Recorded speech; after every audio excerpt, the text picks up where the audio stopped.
Global warming అంటే భూమి ఉష్ణోగ్రతలు పెరగడం. ఇది ప్రధానంగా మనం వాతావరణంలోకి విడుదల చేస్తున్న కాలుష్య వాయువుల వల్ల జరుగుతుంది. ఈ వాయువులు సూర్యుడి వేడిని భూమికి చేరుకోనివ్వడం కానీ, వేడి బయటకు వెళ్లకుండా అడ్డుకోవడం వల్ల కానీ భూమి వేడెక్కుతుంది. గ్లోబల్ వార్మింగ్ వల్ల చాలా సమస్యలు వస్తున్నాయి. ఉదాహరణకి సముద్ర మట్టాలు పెరుగుతున్నాయి, వాతావరణంలో మార్పులు వస్తున్నాయి, మరియు తీవ్రమైన వాతావరణ పరిస్థితులు ఎక్కువగా సంభవిస్తున్నాయి. గ్లోబల్ వార్మింగ్ను నివారించడానికి మనం చాలా పనులు చేయొచ్చు.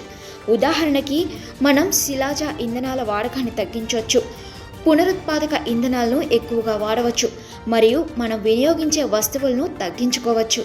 ఇండియాలో గ్లోబల్ వార్మింగ్ ప్రభావం చాలా తీవ్రంగా ఉంది. మన దేశంలో ఉష్ణోగ్రతలు పెరుగుతున్నాయి, వర్షపాతం తగ్గుతోంది, మరియు తీవ్రమైన వాతావరణ పరిస్థితులు ఎక్కువగా సంభవిస్తున్నాయి.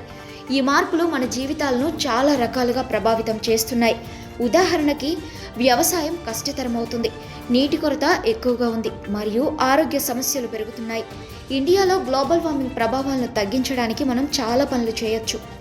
ఉదాహరణకి మనం శిలాజ ఇంధనాల వాడకాన్ని తగ్గించవచ్చు, పునరుత్పాదక ఇంధనాలను ఎక్కువగా వాడవచ్చు, మరియు మనం వినియోగించే వస్తువులను తగ్గించుకోవచ్చు.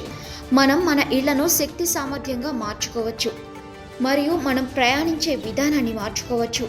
ఇండియాలో గ్లోబల్ వార్మింగ్ ప్రభావాలను తగ్గించడానికి ప్రభుత్వం కూడా చాలా పనులు చేస్తోంది. ఉదాహరణకి ప్రభుత్వం పునరుత్పాదక ఇంధనాల అభివృద్ధికి చాలా పెట్టుబడులు పెడుతుంది, మరియు శిలాజ ఇంధనాల వాడకాన్ని తగ్గించడానికి చర్యలు తీసుకుంటుంది. ఇండియాలో గ్లోబల్ వార్మింగ్ ప్రభావాలను తగ్గించడానికి మనమందరం కలిసి పనిచేయాలి. మనం మన జీవితాలను మార్చుకోవడానికి సిద్ధంగా ఉండాలి, మరియు మన ప్రభుత్వానికి మద్దతు ఇవ్వాలి. మనం కలిసి పనిచేస్తే మన ఇండియాలో గ్లోబల్ వార్మింగ్ ప్రభావాన్ని తగ్గించగలము.